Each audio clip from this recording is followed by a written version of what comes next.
First day to রোশনাইয়ের shoot যাচ্ছি। কালকে first day ছিল, আজকে ডে সেকেন্ড। আজকে কন্টিনিউটি আছে অ্যাকচুয়ালি, তো দেখা যাক। আর যা গরম, আর বাইরে এত রোদ্দুর, সত্যিই বেরোনো খুব মুশকিল এই গরমের মধ্যে। আর আমি দিন দিন কি পেটুক হয়ে যাচ্ছি। তো যাই হোক, মেকআপ করলাম, মেকআপ করে ফার্স্ট শট শুরু হলো। ফার্স্ট শট রুমের মধ্যেই হয়েছে, খুব ভালো। দেন আমরা একটু ফ্রিজ খুলে দেখলাম যে কি আছে, আদৌ কিছু নেই, সব খাবার এক্সপায়ার, খেতে বারণ করে দিয়েছিল। তো যাই হোক, এবার আবার রেডি হলাম সেকেন্ড শটের জন্য। কিউট লাগছে আমাকে দেখতে, একটু মাথায় আবার ফুল গুজে দিয়েছে। উফ, এই হেয়ার ড্রেসারগুলো না। যেহেতু রোলটা ছিল ভিলেনের ফ্রেন্ড, তো আমরা ওর বিয়েতে এসেছিলাম, ওর বিয়েতে স্বাদ দিতে।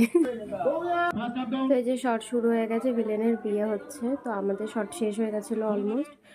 তারপরে প্যাক আপ হলো, অনেক রাত হয়ে গেছিলো অবশ্য, আজকেও প্যাক আপ হতে হতে অলমোস্ট 12টা বেজে গেছিলো। তো চলো বাড়ি যাই আমি, টাটা, সি ইউ।